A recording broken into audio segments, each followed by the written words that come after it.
bogged down by legalism, and maybe even a little bit more personal than just a vague concept, but are the institutions and people and organizations that are claiming that they are perpetuating Jewish values, are they actually in fact doing what Judaism is really all about, or are they changing it into something else? We don't have a moderator tonight, so we're going to have to self-moderate. And we have with us, besides for myself, two very distinguished panelists, Rabbi Boteach, who you're going to hear about in a little while. But we're going to begin the evening with Stephen Bayme. Stephen Bayme is the Director of Contemporary Jewish Life at the American Jewish Committee.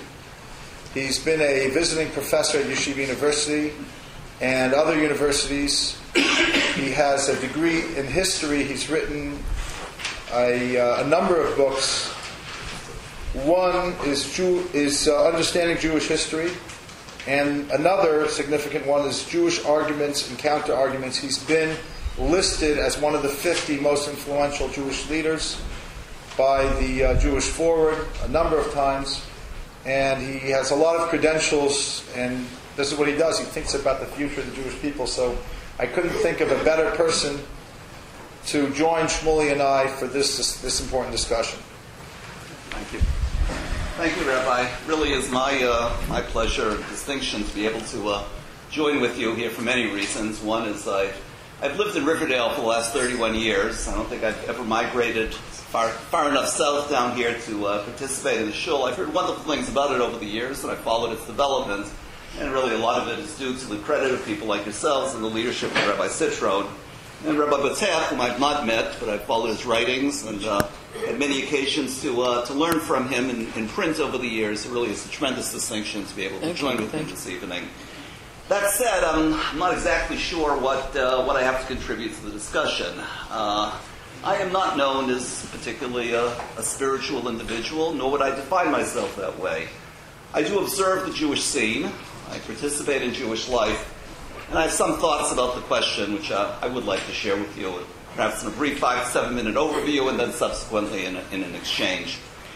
I think we need first to begin with a definition.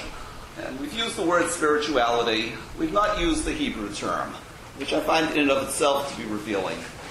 The Hebrew term that usually is translated as spirituality is kadosh, kedusha, holiness, but frankly it does not mean spirituality. The term of kadosh references Judaic distinctiveness. What makes Jews a special people? What makes them a unique people? What makes them different? Those terms of holiness, uniqueness, difference, distinction, in many ways run counter to much of what passes for spirituality today.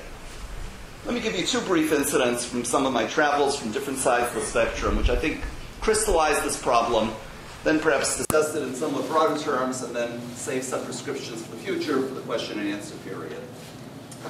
I recently visited a small-sized Jewish community in the West. I was asked to meet with the head of a local foundation, who explained to me what their most popular program was. All the rabbis in this community, Orthodox, Conservative, Reform alike, had agreed that no one could be bar mitzvah without undergoing membership in the congregation, in a congregation, and Jewish education. This was their way of enforcing some form of standard, of norm, of what bar mitzvah means as a rite of passage. Well, the trouble is there were a lot of people that were not interested in becoming members of congregations. A lot of people who are not interested in pursuing Jewish education. A lot of people who felt, let's have a spiritual experience for our children, and then we'll decide what to do afterwards. So the foundation went ahead and hired a Jewish renewal rabbi who would come in on a periodic basis and perform all religious services without requiring any form of identification, membership, or commitment. The foundation asked me what I thought of this, and I said, I think the rabbis in town had it right. Namely that holiness is in the minyan. Holiness is in the congregation. It's in membership in the Jewish people. You want a spiritual experience, good luck. That's wonderful. But Jewish holiness is precisely what these rabbis were talking about, is membership in some kind of Jewish community. That's on one side of the spectrum. For lack of a better term, I'll call that the left. On the right side of the spectrum, a woman, actually a close friend, called me one night about another matter. She said she's very upset. She lost her diamond ring. She said, I've looked all over, I can't find it. But I prayed to HaKadosh Baruch Hu, to the Almighty, and I know now that I'm going to get my diamond ring back. And sure enough, she called me a couple days later, and she said, I know you're not going to believe this, but my prayers were answered. Now again, I love this woman much too much to offer any kind of gentle criticism. But no, I don't call that spirituality. I call that losing a diamond ring by accident, finding it by accident, perhaps being appreciative of being able to find it. But a Jewish spiritual experience, again, holiness is in the minyan. It's not in the personal sense of self or personal sense of identification. That said, there's no question spirituality is all the rage today. It's the talk of the town, it's what's going on inside the Jewish community. My friend Jack Wertheimer at the Jewish Theological Seminary, who studies Jewish religious patterns, tells me the most popular part of the service today, of the tefillah, has become the Mishberach.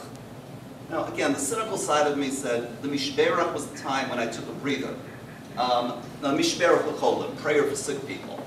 The practical side of me says, what's going on in the Jewish community? People are convinced that prayer has therapeutic impact, therapeutic effects. The college campus today, spirituality is all the rage. Jewish students today say they're all spiritual. I ask, are they showing up at Jewish events? Are they involving themselves in efforts to enhance the Jewish community? Are they supporting the state of Israel? No, spirituality is all the rage. Communal commitment is on the outs. In the Orthodox world, perhaps the two most powerful programs around today are Esha Torah and the Discovery Program. They're closely related.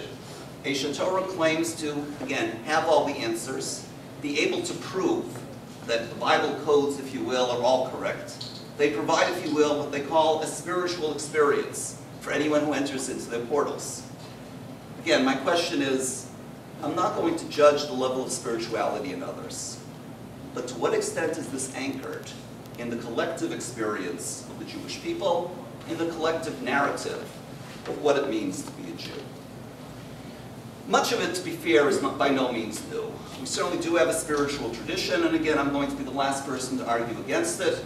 It certainly is as old as the prophets, Abraham, Moses, the prophets of the Tanakh.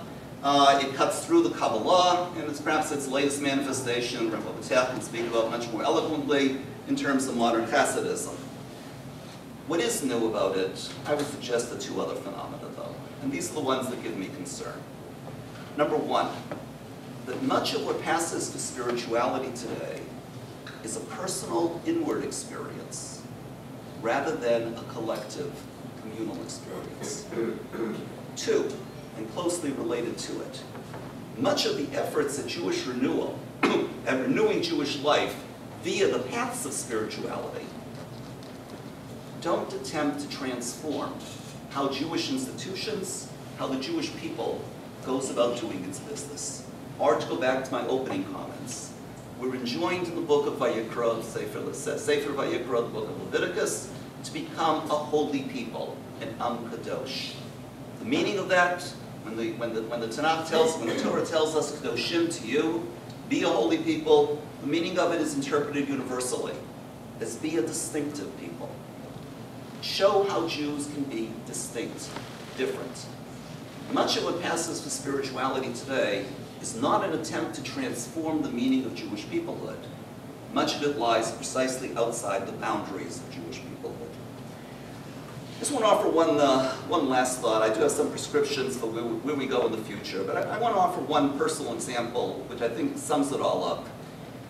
I've suggested in other forums the major problem facing the Jewish community. Again, Boteach and I on this one probably do disagree. I suggest the major problem is mixed marriage. Mixed marriage is blurring the boundaries of who is a Jew and who is not a Jew. It is destructive of enhancing Jewish family and Jewish continuity. It does not lead to having Jewish grandchildren. And if you will, it flies in the face of an age-old Jewish norm of choosing Jewish mates. What I'm hearing today is something very different. What I'm hearing today are people telling me, I want to be spiritual, I want to lead a Jewish life, I feel very much attached to Judaism, I happen to have a non-Jewish partner. And my usual response is, this is precisely the dilemma that contemporary discourse of spirituality poses.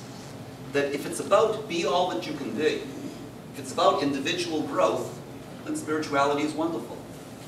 But if it's about enhancing the collective welfare of the Jewish people, if it's about enhancing the collective Jewish endeavor, if it's about making a statement that being a Jew is part of a particular history, which continues into our own time, and whose most exciting chapters have yet to be written, mixed marriage doesn't lead to that kind of communal involvement. My long answer to the question today is, of course, spirituality is a deeply embedded part of the Judaic heritage, and one that I'd be the last person to argue against. But the challenge is, can we wed Jewish spiritual concerns, individual concerns for personal growth, with the welfare of the collective narrative of the Jewish people? Can we marry, if you will, no pun intended, the individual desires for spirituality with commitment to a larger whole of becoming a holy people? We're a long way from here.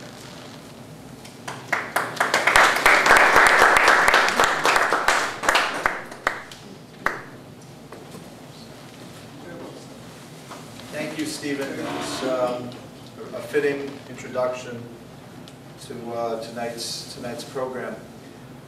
I'm gonna pick up from what Stephen was talking about, and I'm actually going to quote not in the exact words, but the concept from Gershon Shalom, one of the great historians and scholars of Kabbalah of the past century, and really the one who was credited with bringing his Kabbalah scholarship to contemporary Western thinkers, for the most part, and it's on the level that it is at today.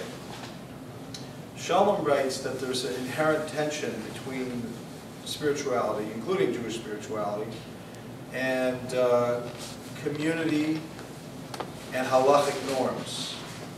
The tension is that the spiritual experience, to some degree, tends to be a more solitary experience. It's somebody going deep within themselves and having an inner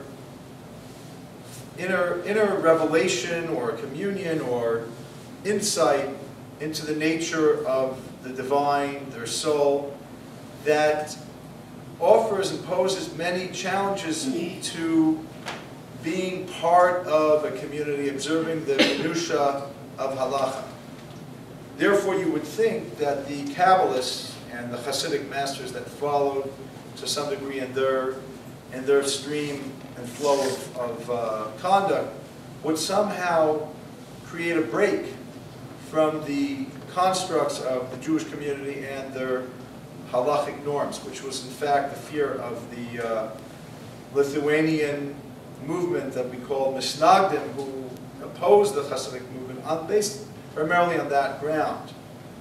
Shalom says, however, there are certain built-in safeguards, ingenious safeguards that create a perfect tension that then makes a certain equilibrium between the inner and outer forms of Judaism. The question now is, and I'll tell you what that is, the question now is, that has to be addressed, is, are we doing that today? But this is what happens. Take, for example, the concept of Shabbat. And I would tell you, as a person that's experienced a small number of retreat Shabbatons that I've had on my own, or with just a friend without having a community to be part of, I can tell you, they were intensely more spiritual than leading a congregation or participating in a minyan. I hate to say it. I'm not saying this would be like this for everyone, but for myself, having one time, for example, being stuck because my car couldn't get over a hill, I had this fantastic Shabbos just with the friend of mine that was stuck with me, and it seemed to make a regular, ordinary Shabbos pale in comparison.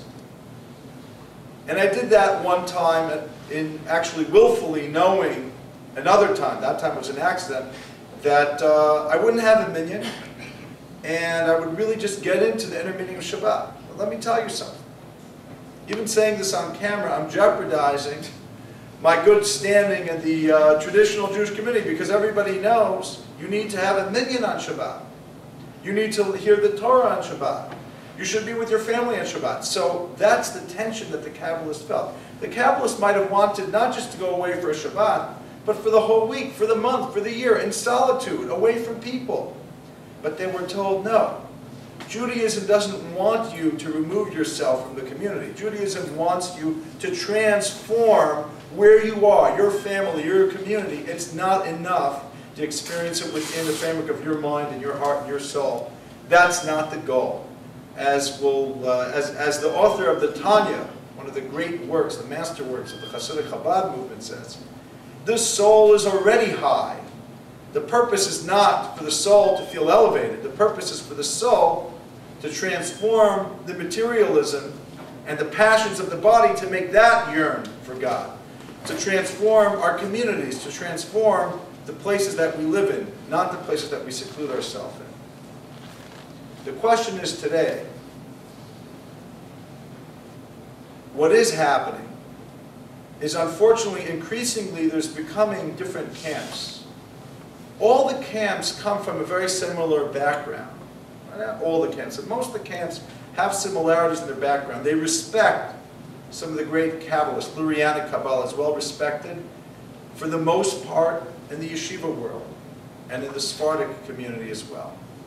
I say respected from a distance because the yeshiva world, the Lithuanian yeshiva world, which I will paint very broadly to include yeshivas like Yeshiva University and Chovei Torah, which are modern Orthodox, wouldn't see themselves as part of coming out of the Lithuanian yeshiva world in every sense, but they nevertheless come out of there in this sense, that they are branches of the same root, and even though they may believe in some form of spiritual teachings about Judaism, it's left as a secret that the average student doesn't have access to.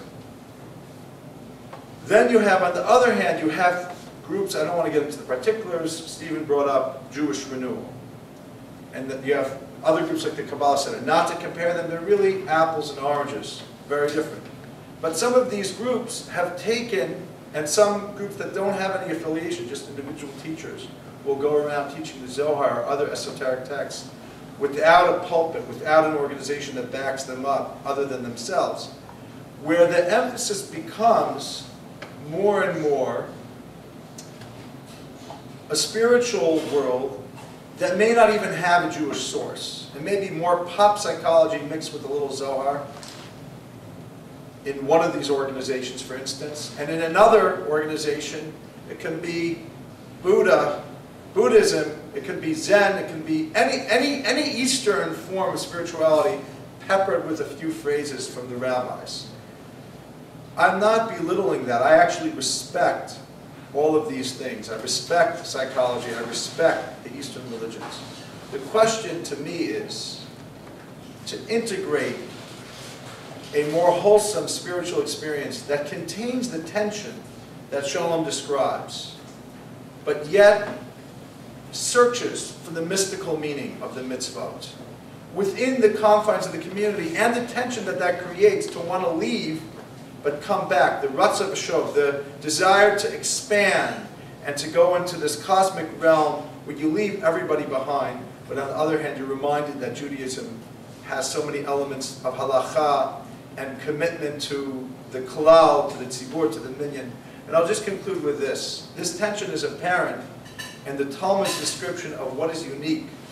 Talmud in the tractate Rosh Hashanah says, what is so unique about the 10 days of awe? Aseret Yemei Tshuva. And it says the following response. It says, during the rest of the year, when you go to Shul, when you join in a minyan and a tzibur, God hears and answers your prayer. On your own, you don't have any guarantee. In other words, Judaism implicitly recognizes that the real commitment to God doesn't just happen when you isolate yourself and pray on your own, but only with a minyan. On Aseret Yemei Teshuvah, however, you don't have to necessarily be with a minyan to have your prayers be answered. Which means that Judaism has this inherent tension between being part of a tzibur, and obviously halacha as being paramount to being the bedrock of Judaism.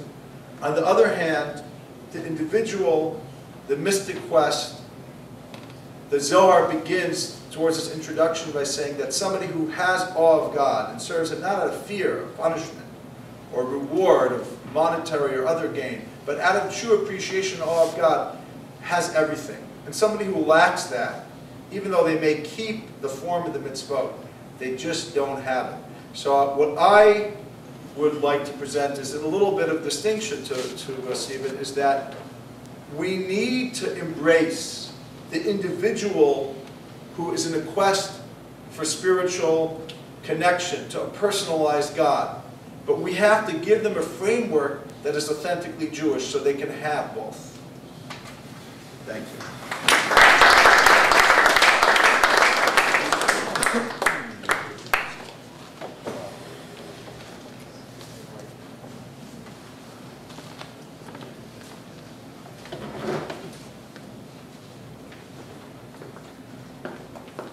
Firstly, I apologize for the way I'm dressed.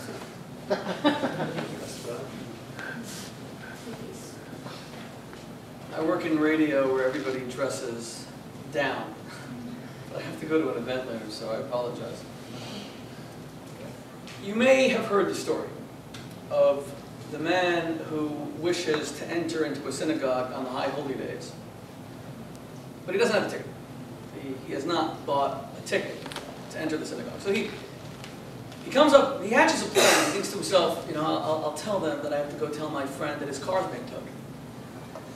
So he comes to the gate of the synagogue, and immediately the security guard says, where's your ticket? And he says, actually, I'm not here to pray. I have to tell my friend that his car is parked illegally and it's going to be towed. So the guard is thinking, how should I believe him, should I not? And finally the guard says to him, look, I'm going to let you in. I'm going to let you go talk to your friend. But just know, I'm going to come in after you later. And God help you if I find you praying.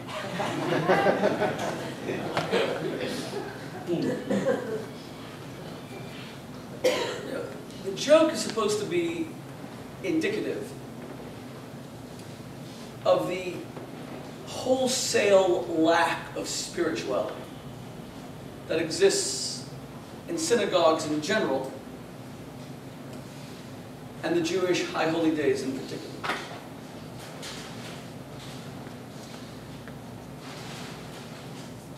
We're 3 weeks away from Rosh Hashanah, maybe less. The terror, to have to sit for 2 days, the monotony, the sheer unrequited boredom, the torture of having to be somewhere you don't want to be. I have long argued that synagogues ought to develop a new pharmaceutical drug called Prechagra. It keeps your neck erect during the sermon so that you don't nod off into a deep, irreversible coma.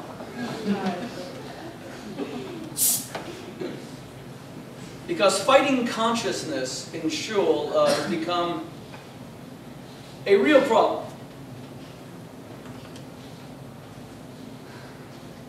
And the lack of spirituality in so many Jewish practices has indeed, as Rabbi Citron said, led untold numbers of Jews to become Jew-boos. Jewish Buddhists, they run to every New Age manifestation of spirituality, so long as it's not Jewish. They've tasted of Judaism's waters, and they have found them to be not bitter, but so mundane, so utterly plain. They want vitamin water. They want something with a refreshing, sparkling, effervescent taste. Now, Stephen Bayme made an ingenious point that is not very popular today. His point, if I may paraphrase, is this. That a lot of this search for spirituality is nothing but narcissism. It's putting your own needs, your own desire to grow. I love that word, as if we're all like giant sunflowers. It's putting your desire to grow ahead of your responsibilities to the community. Let's sum it up in political terms as the difference between the John McCain campaign and the Barack Obama campaign.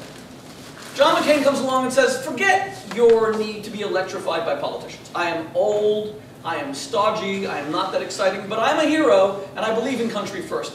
It shouldn't be about you wanting to hear entertaining speeches. It should be about you hearing the call to patriotism. Grow up, be more mature, stop thinking that politics are all about you, and make it about country. Well, we know how popular that message was. Not very. Obama said in his acceptance speech at the Democratic Convention, you remember, it was the most powerful line of the speech. What all the pundits have forgotten, and 40 million people watch the speech, so I hope some of you were among them, so you know what I'm talking about, is the most salient line in the speech was, the pundits have all said that this campaign is about me. What they haven't understood is that it's about you. Obama feeds that need for people to feel part of the process, to feel moved by politics, to feel they're part of a new generation who actually have a personal call to action that is about them. And here you have this conflict. The boring needs of the community where you're asked to sacrifice and to address your obligations, not a very sexy word, versus that youthful cry to indulgence that motivates people, and it seems to be more about them than about the country. I'm not taking sides, I'm honestly trying to portray the two ideals. And there's something, there was something that might capture this slightly better. You will all recall one of the most memorable films ever made. It had a particularly Jewish flavor, and it was Fiddler on the Roof. So Tevye the milkman has never really seen romantic love. And suddenly his daughters are falling in love, and they're breaking the rules, and they're breaking tradition, and he's suddenly seeing something he's never witnessed. He's seeing guys and girls holding hands, and slobbering over each other at airport terminals, and writing each other long romantic poems and buying each other Valentine's gifts, and he's never seen this before. So he's confused. He now doesn't know, am I in love with my own wife? So he goes home to his wife, his name was, help me here, Goldie. And it was one of the most memorable songs in the play and in the film. He says to her, do you love me? And she's insulted by the question. She says, do I love you? I'm sorry that I'm killing the song over here. And then listen to how she responds. She says, for 25 years, I have washed your clothes. I have had your 5 girls. I have shared your bed. I have made your meals. I have nursed you when you were sick. If that isn't love, what is? Her argument is that real love is found in some tangible action. It's found in the mitzvah. You love the community, then you come to Shul. You may be bored out of your box, but heck, in marriage, when you sit there watching your husband's dirty underwear and socks, that's not too much fun either. But if you're not prepared to change your children's diapers, then you don't really love them. If you just hand them over to the nanny, then you can say all you want, how much love you feel, but it's not real. That's her argument. It's captured in action. Love has to be tangible. And it may be uninspiring and it may be boring, but it's captured in tangible action that we call a mitzvah. That a Jew does something for his God. The problem with that argument is if we were to show most young people that that's marriage, that's it. That's as good as it gets. I can't wait to get married. What's going to happen? Well, you're going to become a maid. And a cook. And we hope you like doing the laundry. Yeah, I can't wait. Do I sign up now? I mean, does it happen? Do I wait? If it loses its romantic fervor, then it becomes an instant turnoff. In other words, Dr. Bayme is absolutely right that action, even boring, monotonous obligation, transcends and supersedes by far the need to feel some personal identification with the community. You go off to flippin' war when your country needs you if you're attacked, whether you like it or not. The guys who cleaned up that disgusting hole at Ground Zero that we call 9/11 probably didn't enjoy it. But for all of us who sat there weeping at the TV screen, watching people jump from 110 stories, and tears streamed down our cheeks, and we told our children and our friends how terrible it was, but we weren't there to clean up their guts and their teeth and their wedding rings to return them to their families. We were nothing but narcissists who indulge our pitiful, disembodied feelings of sympathy, but didn't do anything about it. And who did we help? All we did was clear our conscience. I'm watching this terror, I'm doing nothing about it, but I feel so good because at least I shed a couple of tears. You've helped no one but yourself. All you've done is purge yourself of any real obligation to get down there and actually help. Having said that, if we create the institution of marriage, or the Jewish religion, or the synagogue, bereft and empty of any kind of emotional response, if it becomes something so vacuous that you can't feel anything for it, then it is dead. In other words, the obligations of the community, the mitzvah, the action is the body. The body's more important than the soul. Without a body, the soul's really going to suffer. It has nowhere to live. But then again, without a soul, it's a lifeless corpse. And both are essential. One of the essential differences that separates Christianity from Judaism is that Christianity always emphasizes the need for personal salvation. And Judaism always emphasizes the need for world redemption. And what's the difference between personal salvation and world redemption? It's not only that one is self-focused. The difference is that one is about belief and the other is about action. Christianity says what you believe is the most important ideal. You have to have the right dogma. You have to believe in Jesus or you cannot be saved. Because what you believe has a direct bearing on the kind of person you are. It's what you feel, it's what you experience, it's who you are. So no matter what you do, you can do so many good deeds, but if you don't mean it, you give charity to someone and you have contempt for them. If you're walking down the street and you see some guy who asks you for $1 and you only give it because your friends are there and you want them to have a favorable opinion of you, you barely helped him at all because you haven't been refined by the action. You're just as selfish, you're just as self-absorbed, and now you're even artificial. You're doing it for the most external reason. You can't be saved. Judaism comes along and says, but who cares whether you felt it or not? He ate dinner. It's not about you. It's about him.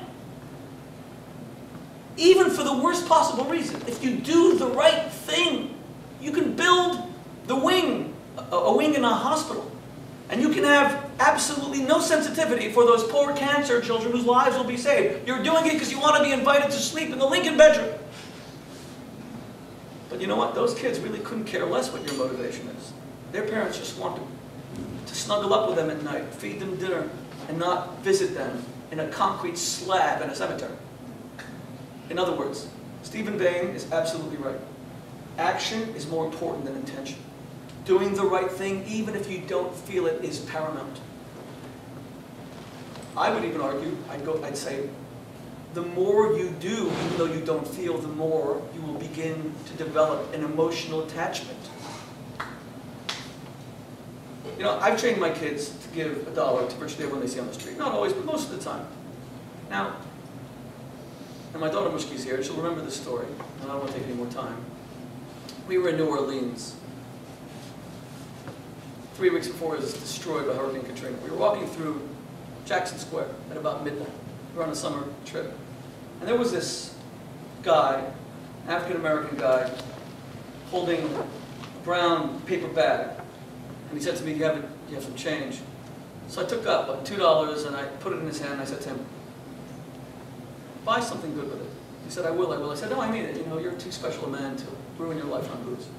I said, God bless you. He said to me, God bless you, and I walked off. And my daughter Mushki, who was 16 at the time, said to me, you know that he's going to buy alcohol. Why'd you give it to him? I said, that may be true. I didn't give him $2. What's he going to buy for $2? You can't even buy a beer for $2. You can buy like a used can of beer for $2. I said, what I did was buy him dignity. What I showed him was that I didn't just walk by and pretend that he didn't exist. As in the lyrics of the famous Bob Dylan song, and how many times does a man close his eyes and pretend he just doesn't see? It's one of the al-chet, it's one of the things for which we repent on Yom Kippur. On Yom Kippur. Al-chet shekatan lefnecha beinayim ramos.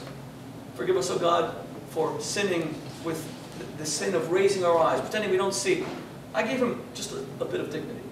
Because if you do that, he begins to feel like a human being. And if he begins to rediscover his humanity, every act of redemption is an act of self-redemption. Maybe he'll pull himself out of that squalor. But the point is, if you do it every day, you start feeling for these people who otherwise are nameless, even though you don't feel like it at first. You say, go get a job, and I'm running somewhere, I have to dig the money out of my pocket. But you start feeling for that person as a human being. Action invites emotion. In fact, the greatest secret behind the Jewish faith, and I believe the secret of its longevity, is that we've always understood that it is not the heart that motivates the hands. It's the hands that motivate the heart.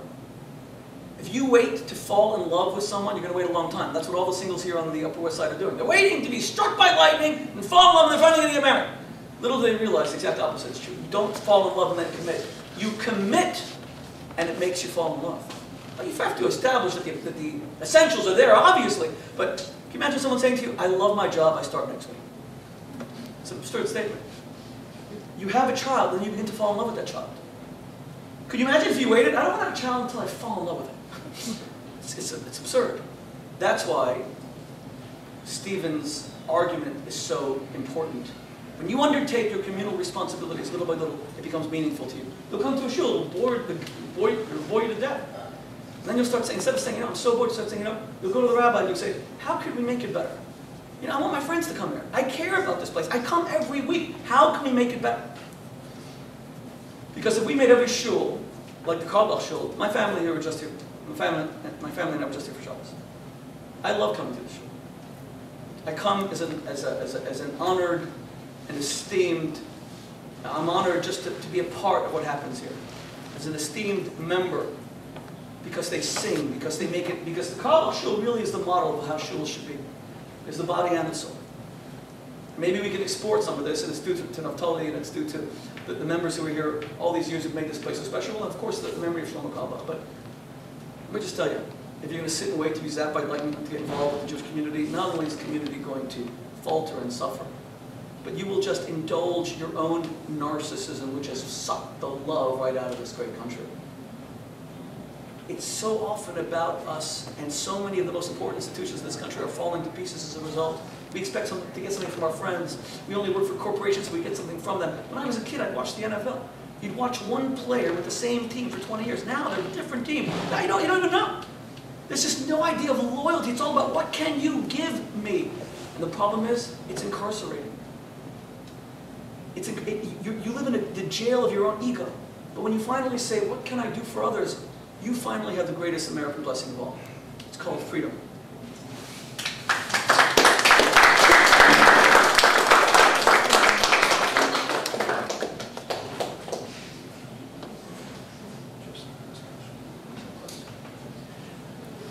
I'm going to pass out a little pad, and people just tear out a piece, and if you have a question, write it down. I don't have a whole lot of pens, but I assume some people have a pen. Don't hold on to the pad. Just take a piece and pass it down. And I'm not saying we'll answer all the questions, but we'll do our best.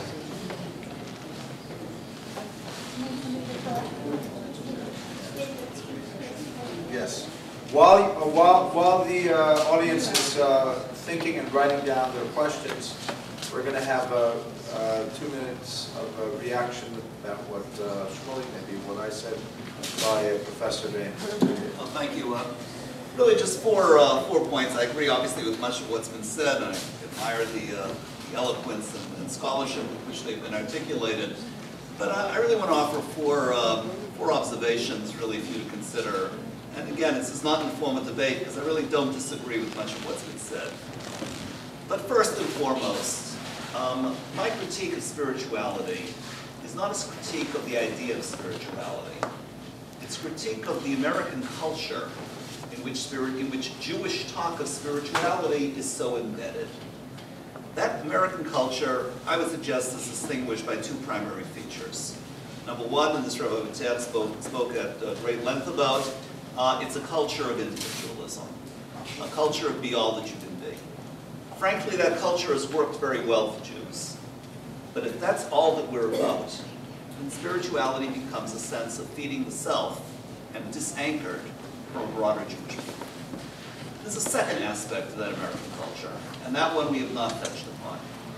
It's an American culture which basically does not prize boundaries and distinctions of peoplehood. The language of peoplehood is often very politically incorrect. Why should I care about some godforsaken state in the Middle East? In other words, the notion of obligation to a collective entity known as the Jewish people in many ways runs counter to much of what passes for spirituality in America today, which says, I can be a great spiritual person. The particular ethnic or religious group that I happen to belong to is by and large irrelevant. In other words, the language of peoplehood comes across often in the minds of many as politically racist language. It's one of the reasons we have such a big problem in terms of mixed marriage. That the language of endogamy, of marriage within the faith, runs counter both to the American language of individualism. It doesn't matter who you marry, so much as the person is a good person and you're in love with that person. And it runs counter to the American language of individualism that suggests that it's what the individual does that counts rather than the collective group. I saw this really firsthand. This has really been my last 2 points. I saw it firsthand, both on the East Coast and on the West Coast, with two remarkable incidents, but I think they say it all in terms of what often passes as spirituality today, running counter to peoplehood. I had a conference once with a Jewish Outreach Institute, one that I tend to think Rabbi Boteach might be sympathetic to, although it doesn't adhere to halachic norms, so he may or may not be sympathetic to, but certainly it's well-intentioned in terms of trying to reach out to all Jews. They presented a paper in which they suggested that one of the best phenomena that's developed in recent years has been the development of the internet. A great tool of communication between people. You can reach all sorts of people who are far distant from Jewish life.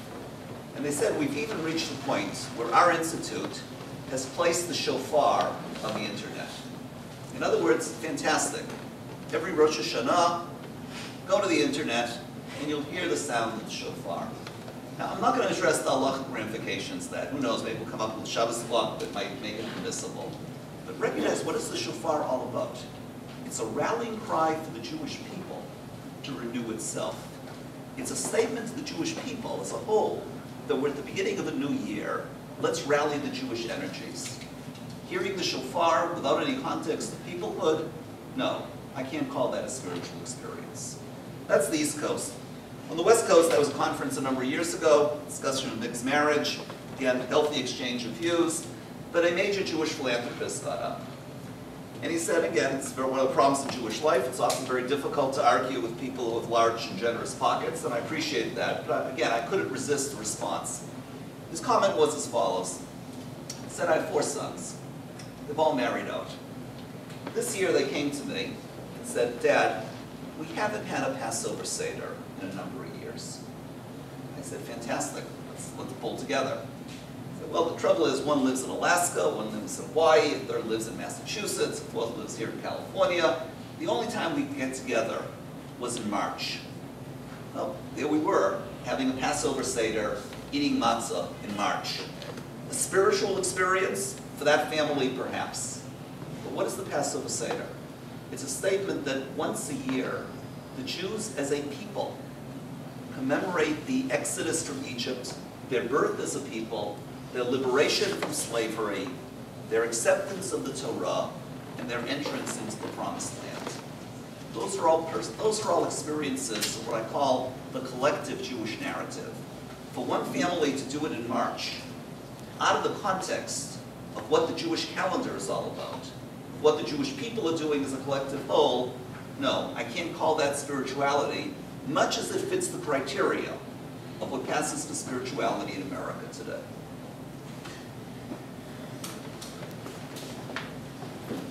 Just going to add in my 2 cents after hearing Professor Bayme and Rabbi Boteach. I would actually, I have a slight, I think we're pretty much in many ways on the same page, but I have a slight disagreement with both of them. And that I think that, let's take, for example, this discussion about intermarriage. It can't simply be reversed by saying that we don't like it. It's not going to go away. We can talk till we're blue in the face, but unless there's radical either change in the environment, the culture that accepts Jews, most people are proud to have a Jewish son-in-law or daughter-in-law, which was not the case 45 years ago. It's not going to change unless there's a real love of the Jewish people and Judaism from Jews, which is a big struggle. But I want to say it's the same thing when it comes to Jewish spirituality. And yes, Jewish spirituality, not Kedushat Yisrael, not the holiness and distinction of the Jewish people, as much as the experience of individual Jews and groups of Jews who are committed to finding a spiritual relationship with God within some type of context of Judaism. Why is that not going to go away? Because it's happening, and it's happening for the most part outside of Judaism. All three of us have mentioned New Age or people who want to be spiritual without having any commitment to religion. That is just a growing trend. There is no stopping it. We can say we don't like it, but it's like saying that now people want to have love and instead of commitment. There's not, you can't stop it. So my position would be that we have to embrace it and try to bring it back in, to some degree, into Jewish peoplehood. Because we cannot win by just saying your obligation is your people and this is what you're required to do. You should attend the synagogue. We need to find a way that talks to people's neshama, to their soul. And that's what I think that we're losing that battle. And the way isn't just to say community, community, community, or action versus belief. I'm one of the people who doesn't believe that this, what Shmuley said, which you didn't make it up. Everybody says that. I mean, you can get any basic book about Judaism. How is Judaism different from Christianity? And they'll say it's deed versus creed. That's like the first chapter of the book. I don't agree. Why? I mean, it's common knowledge. Everybody knows that. I said that's the way it was.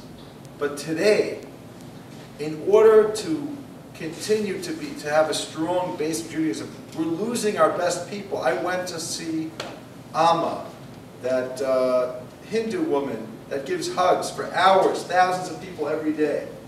I cannot tell you how many people I knew in the room. I cannot tell you how many people I didn't know in the room who came over to me, surprised to see a Jewish rabbi there. I was there, by the way, to help a woman who was contemplating making a vow of chastity and moving back to India. And I was there to try to, well, let's not get into it, but I was there to try to help somebody. But the point is that there were hundreds of Jews in the room. If we're not going to fill their needs, other people already are. So we need to do something. And we need to do it fast.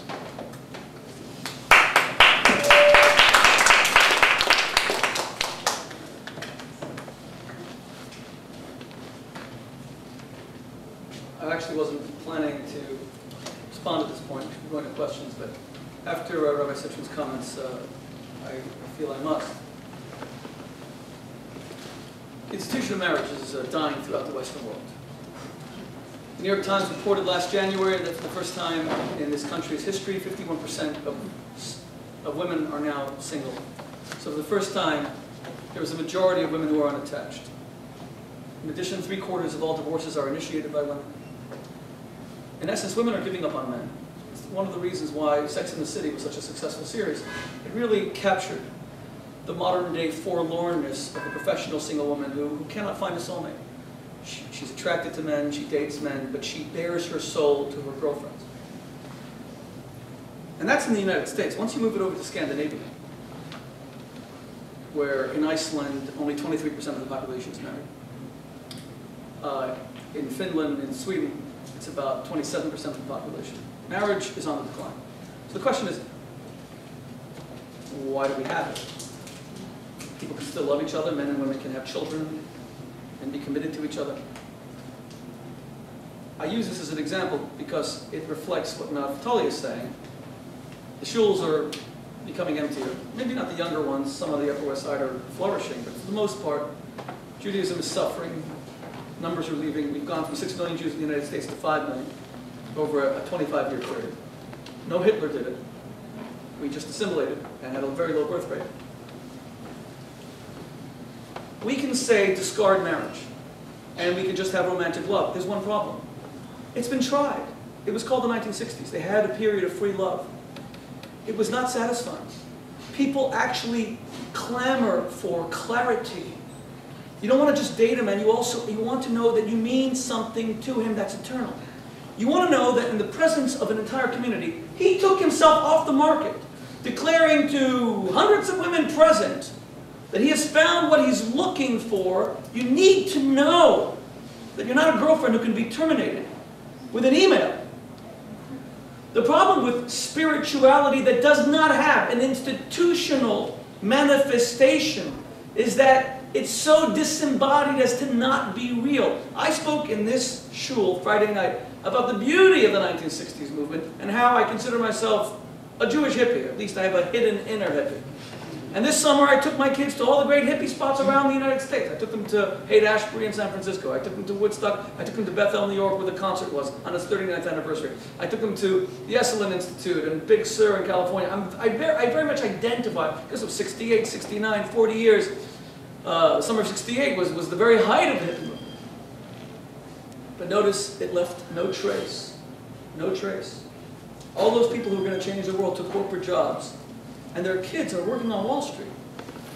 If you cannot find some manifestation, institutional manifestation of a deep, erotic, or emotional yearning, it will not last. By the way, this is happening physically in Europe. You may recall the New York Times cover story in the summer that said, you know, I have 9 children, thank God, and I often find myself apologizing for having overpopulated the earth. And yet the New York Times comes along, and Sarah Palin seems to be having to apologize for it as well. Your governor, you had a baby 4 months ago, and she hid the pregnancy. She thought that people would, and then she went to work 3 days later so no one could complain that she was prioritizing her baby over the needs of the state. And yet the New York Times did a cover story, I'm sure many of you saw it, where the exact opposite is true. They've been telling us for so long about the Malthusian nightmare, that we're going to overpopulate the earth with too many babies, and then the New York Times comes along and says, Europe is basically on the way to disappearing. Birth rate is 1.2 per family, death rate, 2.1 is the replacement rate. In Japan, it's 0.9 per family, oldest population. So all these beautiful Sony products, they're going to end soon, because there's no one to make them. The point is, when you just live together, when you don't believe in marriage and you don't believe in children, you simply, literally cease to exist. The same thing is true with Judaism. We can knock all the communal institutions that we want. Synagogue is boring and all these mitzvahs and all that. But notice that we're here to knock it. This has been an incredible journey. We're still here to knock it. Everyone else who said belief, they're not here to knock it. And there's something else, finally. I believe the greatest challenge facing religion is something we're not even addressing, but it's connected to spirituality, and it is this. The single greatest challenge facing religion today is that religion is not making people whose actions are predictably better than the general population. Simply stated, the greatest challenge facing religion is that we're not good people, necessarily. A lot of religious people are dishonest, they lie, they gossip, they're malicious. And you would expect that immersed in a spiritual environment throughout your life with a commitment to righteousness, there would be some tangible difference. That we'd be able to predict that you're a bit kinder, a bit gentler, a bit more philanthropic, a bit more generous, a bit less judgmental, and instead all we hear is gay bashing, and abortion bashing, and reform bashing, and conservative bashing, and it just seems so darn aggressive, let alone what's happening to our brothers in the Islamic world, who are going off a cliff. The true evidence of a spiritual commitment is not in how high you jump in spiritual ecstasy at an evangelical church, or even at the Carlebach, Shul.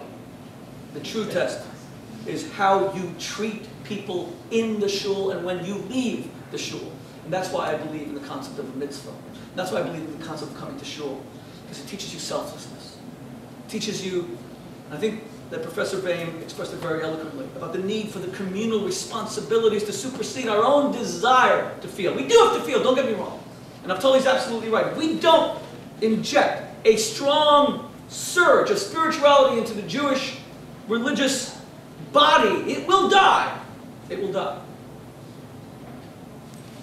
But if we are mistaken or misguided enough to believe that the answer is to dissolve what has kept us here thousands of years and made us a righteous nation, we're in even bigger trouble.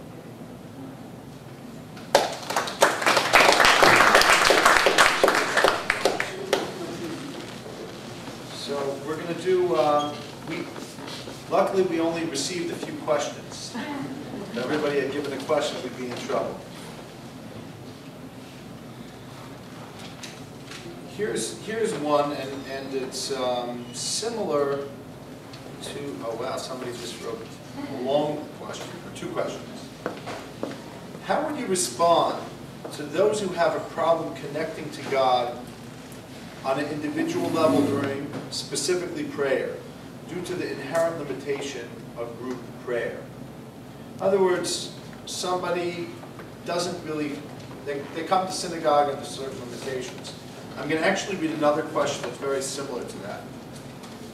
And maybe we could just combine the answer. Finding a lot of the questions are inherently based on the same premise, which is people are actually looking for answers for this question. The topic that we're talking about, people are actually wanting to know what to do in their own life when they're finding attention. They can't get it in the shul. If the individual is not in alignment with the collective, which is more often than not, at least in this questioner's mind, who bears the responsibility for that? And what do you think can be done about it? In other words, somebody doesn't feel the community is responsive to who they are and what they are, and is it them that has to change, or does the community have to do outreach to them? There is a question for specifically Rabbi Boteach, but I think it's also related, again, to see how similar these questions all are. When the commitment to the community, as opposed to the self, hinders spirituality, how would you handle it? I.e., the minion is consistently too fast, too talkative, etc. Weren't we just talking about that? So, I think some people are actually in real life tested. So we have all the different shuls, different speeds of Dabate. Professor, you want to start off? Just a couple of observations. Look, the starting point here of how does prayer in a community, group prayer, match up against the personal desire to address the Almighty? That, frankly, again, is quintessentially American. America is a far more religious society. It's one of the reasons the marriage rate here in America is far greater than in Scandinavia. In other words, in America, if you will, God is in. It's been this way, for a good 50, 60 years. Probably it's been close to actually 200 years. I'm going back to the Puritans. That part of being an American is this notion of a relationship to God. Now, obviously, this in general has been one of the reasons why Judaism has prospered in American shores. In other words, that America has been hospitable to religious faith. And Judaism as a faith has become one of the dominant faiths of America. Something, by the way, we should never take for granted. It's one of the great stories, if you will, that's come out of America, that Judaism has really prospered on American shores because America has encouraged the development of Judaism. That said, what Jews bring to the table, if you will, what distinguishes us qua Americans is that we're both a faith and a people. And that peoplehood entails the sense of God is found in the minyan. Now, what if people can't find God in the minyan? That's like asking what if people can't find God by themselves? We all have a God problem. And the notion of colloquy with God is not something that comes so easily or naturally to us. But our notion of why do we pray, if you will, at a minyan? Why does it require a Jewish collective? Is a very strong statement that whatever our individual desires are, we're coming together as Jews as part of advancing this collective Jewish narrative. Does that guarantee our prayers will be answered? Absolutely not. Does that align our individual wishes to relate to God with that of a community that may not be terribly spiritual? I plead guilty. I'm one of the least spiritual people in my minyan. But why do I enjoy going? Why does it mean so much to me? It's a way of stating what membership in the Jewish community, what being part of the Jewish people is all about, namely a relationship to other Jews. Rabbi Boteach said something very important here. He didn't use the Hebrew words for it, but let me do the translation. He said, words that do not come from the heart enter into the heart. We have a Hebraic phrase for that. Bitoch shelo lishma ba lishma. That we start off doing things not because they necessarily have the best of intentions, but by doing them, we internalize them, we make them part of us. I'm sorry? Exactly, right. By routinizing prayer, if you will, no matter how unspiritual, ultimately it becomes part of us. So my long answer to the question is that I think it's very well taken, is that sure, we're enjoined to be a spiritual people. We need to work on that. But our uniqueness as a people is that we're operating on two very different poles, and our job is to marry the two of them. Namely, the pole of individual growth, coupled with membership in a much larger whole. Very last comment, this relates, really in response to Rabbi Citron's last comment. Why do I insist on this language of endogamy? Even though he's absolutely correct, it's not going to persuade anyone. America is a culture of individualism which is completely open. Why do I make so many enemies by speaking about a language of endogamy? There's one very simple reason. It's about Jews in America are engaging in American culture that is overwhelmingly pro-mixed marriage. America thinks mixed marriage is as American as apple pie. It's one of the unique stories of American history, of the American Jewish experience, that marriage to a Jew has become fundamentally desirable. In 1983, before there was a word published about mixed marriage, barely a word published about mixed marriage, the University of Chicago did a survey of attitudes of Americans towards marriage to a Jew. In 1983, long before there was a word of encouragement, 78% of Americans thought marriage to a Jew was a good idea. That's before 30-something, before LA law, before a ton of television and movie programs that celebrated mixed marriage. Here we are 25, 30 years later. I'm convinced that they did the same survey, it wouldn't be 78%, it'd probably be 95%. That's a statement of how acceptable Jews are in America.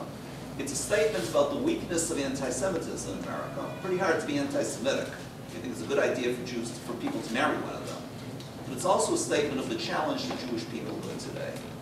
The talk of spirituality that is disanchored from peoplehood will not advance that collective Jewish endeavor.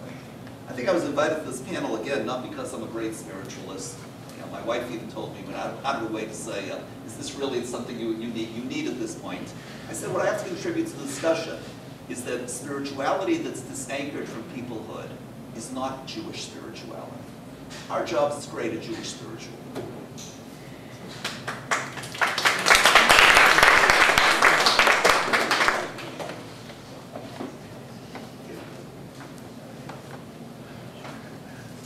I actually want to respond with a little bit of history. I was thinking that I'm not going to say history tonight because we have an historian, it's not me.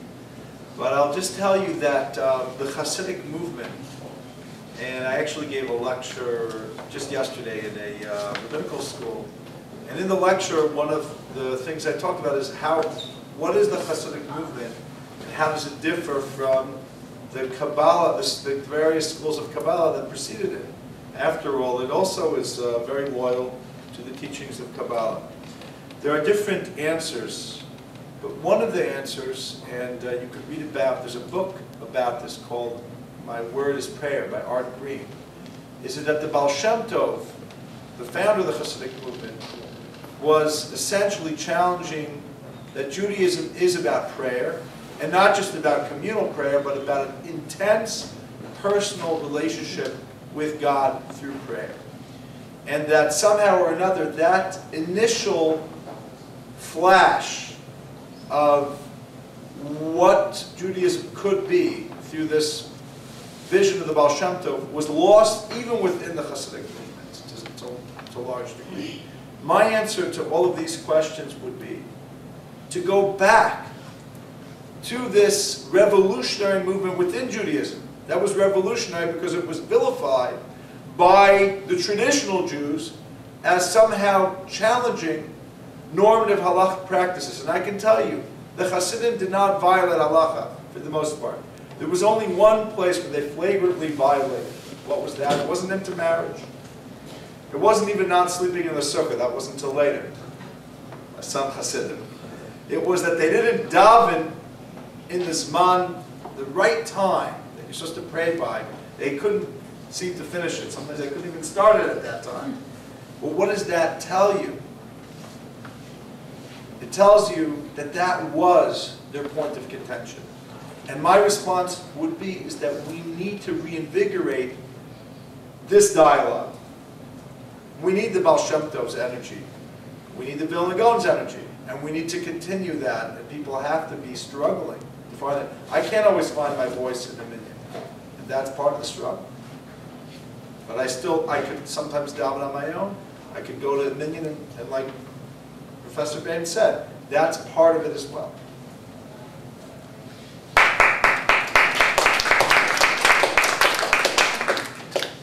Rather than my speaking, let me turn this over to all of you. Let me ask you to show, raise your hands. Who finds Judaism boring? Raise your hand. Be honest. Be honest. Honest people. Who finds Shul positively stultifying? Raise your hand. So like really boring.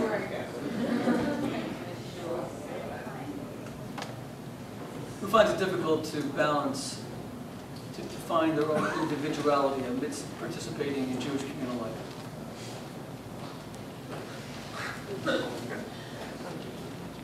Who finds life boring? See, I think that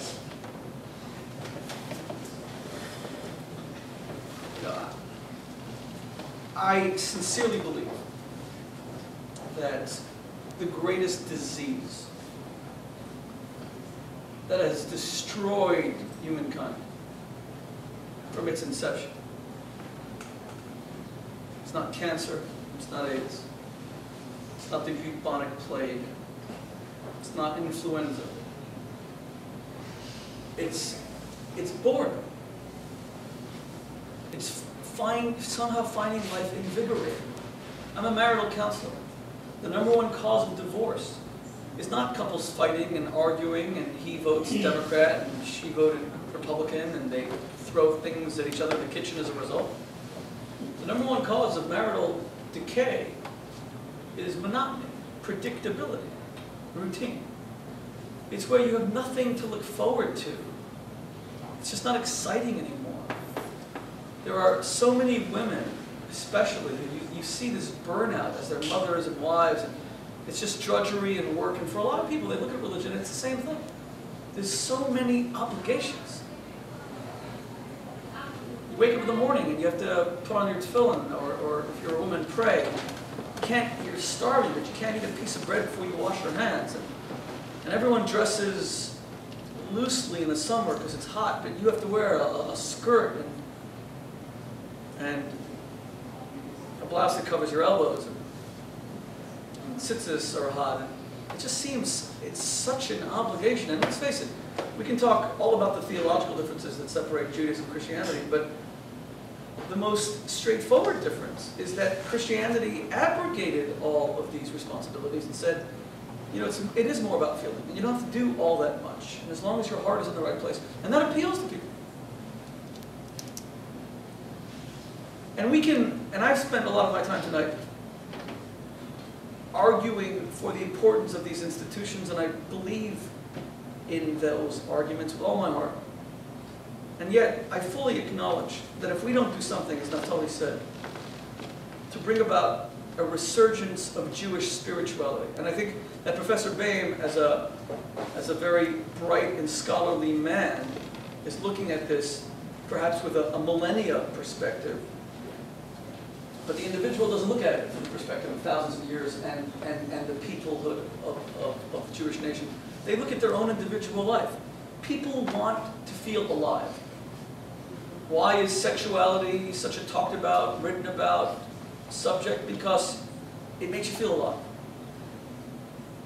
Or at least it once did. Sex is sort of dying off in America. That's a different subject. There's very few things that make us feel alive.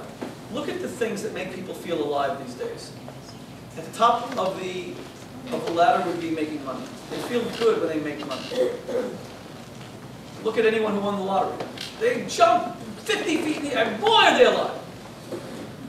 Number two would be sports. Sports makes people feel very alive. They love rooting and cheering for their team. Man, I watched the Super Bowl with a few hundred people this year. And with whatever it was, a minute and a half left on the clock, when Eli Manning threw that pass to David Tyree and he caught it on his helmet, I've never seen such euphoria, you know, in my entire life. So 20 seconds left. Okay. Not that you were following it. So that's number two. Number three is, as I said, love and relationships, but that today also seems to be pretty monotonous and boring. And the way people around here, again, I have waged a lifelong war against the Upper West Side. I really believe that the Army Corps of Engineers should come and abduct all the Jewish singles from the Upper West Side and then fly around America and just throw them out with parachutes and break the sense of community. Because here's where community works against us. Make them feel lonely out in Tempe, Arizona, and then they'll get married. But here, it's like you get married, you offend your friends. How can you do this to us? We eat Shabbos lunch together every week. What do you do? So number three is relationships. Number four is celebrity gossip. We seem to love talking about other people's lives. We are so bored of our own existence that we created reality television. Reality TV is fascinating. Now, I'm a reality TV host, and that's not something that I brag about, because in the continuum of existence, you begin with a single-cell amoeba, which is the lowest rung of the ladder, and right above that is the reality television host. Right above that is higher life forms like cockroaches and locusts. Just think about reality TV. It's bizarre. Once upon a time, if you wanted to escape into a fantasy world like Star Wars, that makes sense. You know, it's fantasy, it's in the future or a long, long time ago. But the idea of escaping into someone else's reality, that I get bored making dinner, but I'll watch someone else making dinner on television. And then I'll talk, did you see that woman making dinner? That's the level of monotony. Religion doesn't really excite people these days unless it's in an extreme form. And that's what we have to really accept. It's extreme Islam that is drawing so many adherents. It's some of the most extreme elements among our evangelical brothers and sisters that are drawing adherents. Specifically, a lot of the Pentecostal churches that speak in tongues, and or that need to create an us and them mentality. Because another thing that really invigorates us is when we hate someone. You know, loving people doesn't really turn us on, but when you hate someone, you feel completely alive in your hatred. So you need to find a boogeyman in order to feel alive. We have to accept that this is happening. We have to accept that for the majority of people, Judaism does not engage them, does not electrify them. Here's proof. We had no choice to assimilate up until about 240, 250 years ago. But once the gates to assimilation were open with the emancipation in Europe, Jews voted with their feet, they left. And we spent hundreds of billions of dollars to bring them back. We have set up shuls like the Carlebach Shul. We have set up Chabad houses all over the world. We have set up every outreach program under the sun. And you know, and as Michael Steinhardt, the philanthropist, who's a friend, has long argued, I have to agree with him, it's sad. What have we really achieved? Yes, a lot of people come back to Judaism, and some shuls are doing really well, but the 50% intermarriage rate existed in 1967 when the Dabate Rabbi started outreach. It's still 50%. We haven't brought it down by a percentage point.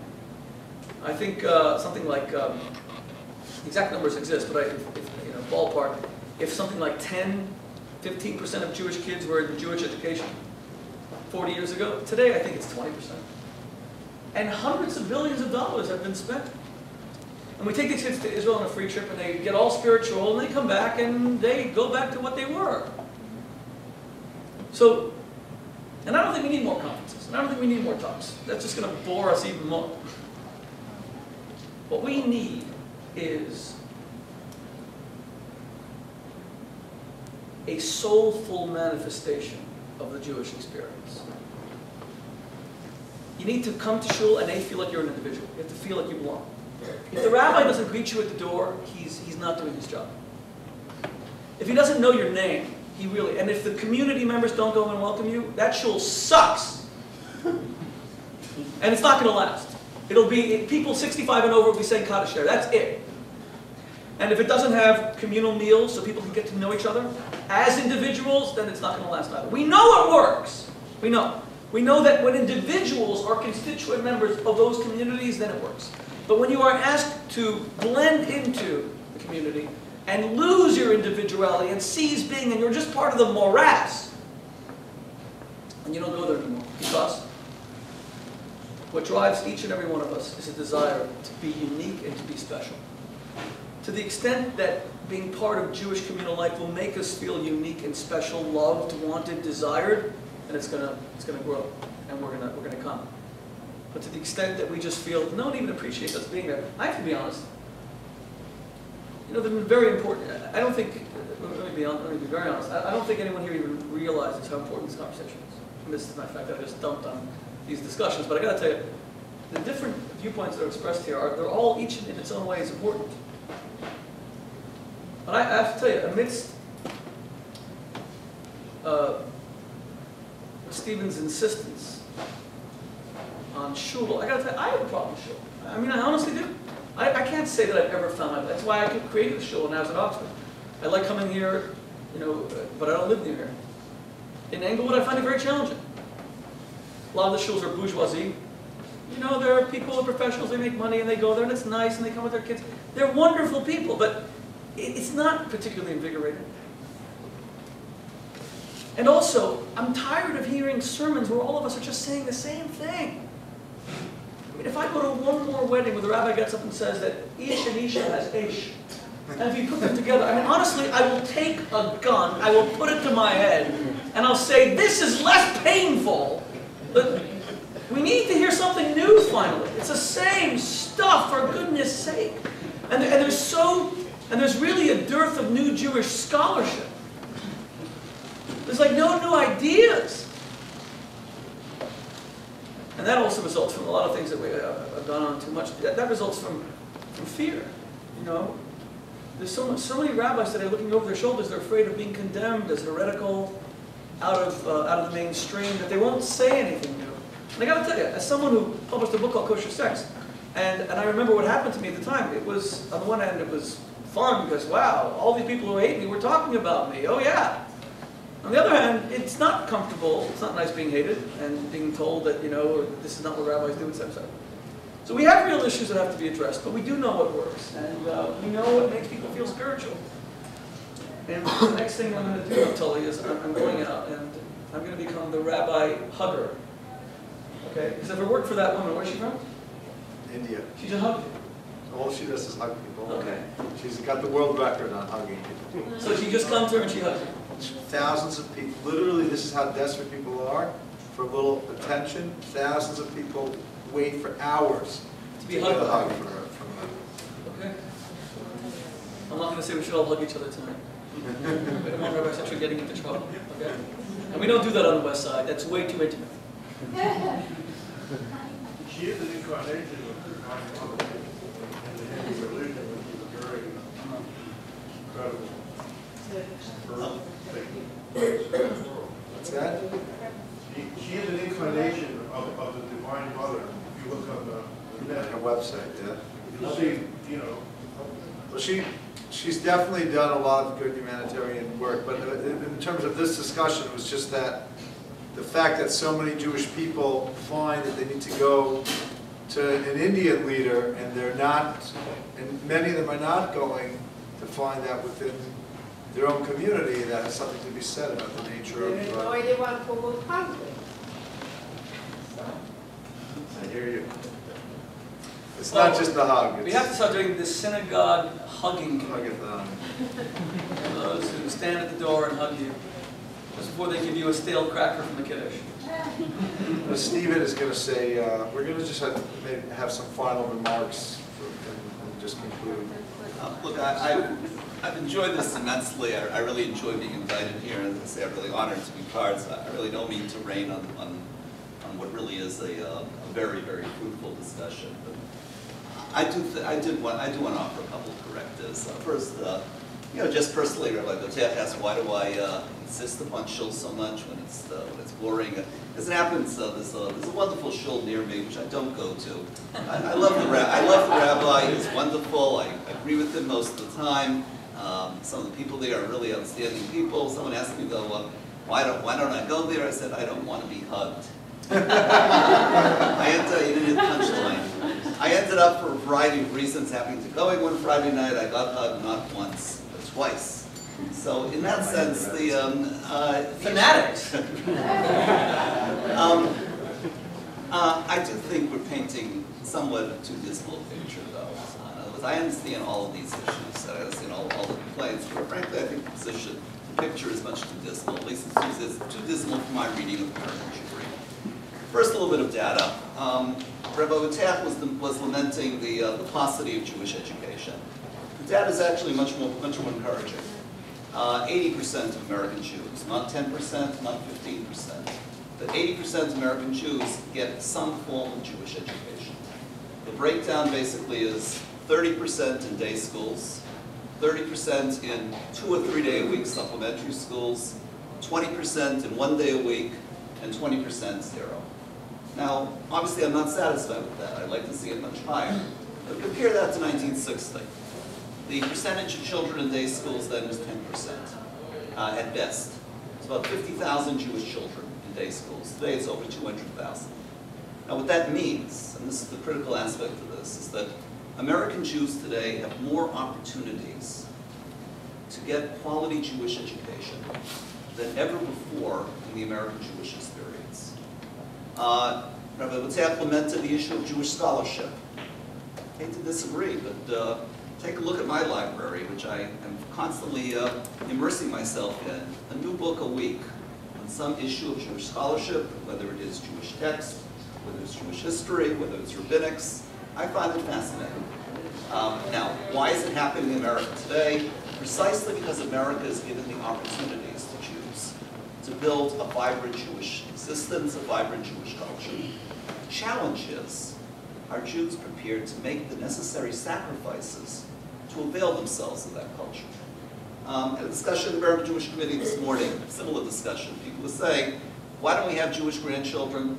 Because Jewish life simply isn't interesting enough to have a claim upon our grandchildren. My answer is much different.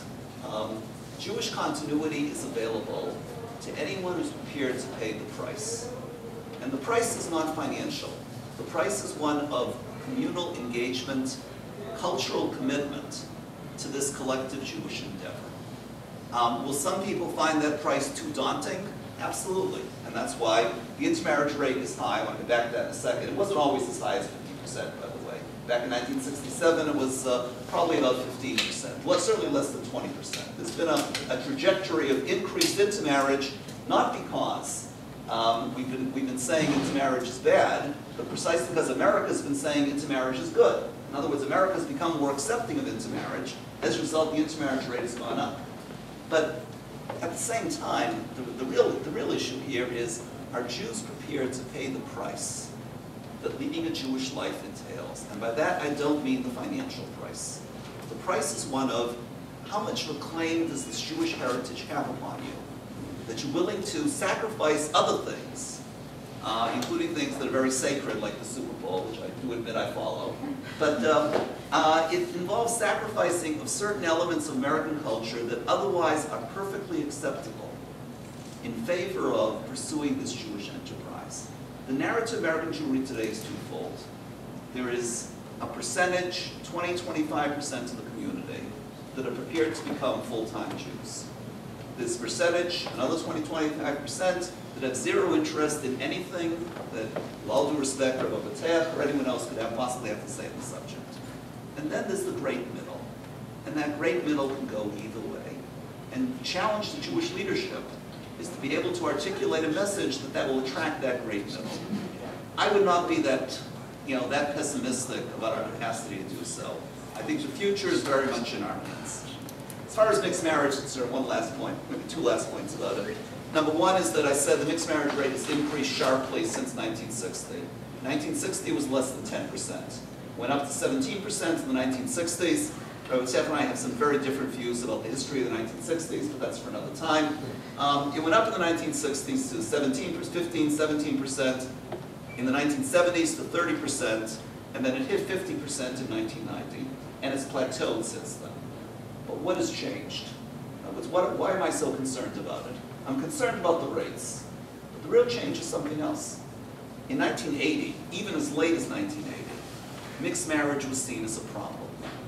If it happened, then we had to talk about what we should do, but it was seen as a problem. Today in America, mixed marriage is absolutely wonderful. Not only is there nothing wrong with it, it celebrates the coming together of different faiths, of different cultures. It's wonderful that people can live together. Well, that's a real danger in terms of future Jewish continuity.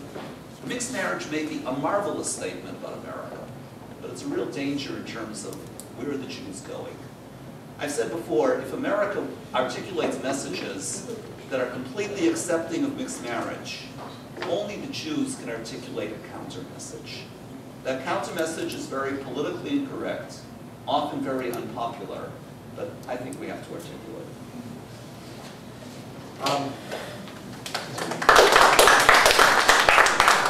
actually going to, Rabbi Boteach has to go. I'm going to give just a minute of concluding words, but I'm going to ask forgiveness, so we'll have Rabbi Boteach will leave because he has another commitment tonight. Yeah, the only thing I want to say is that... Thank you for coming. It's been a great pleasure. I think that Professor Bayme is a brilliant man who has to come here to the Carlebach Shul and discover his own inner hippie. Yeah.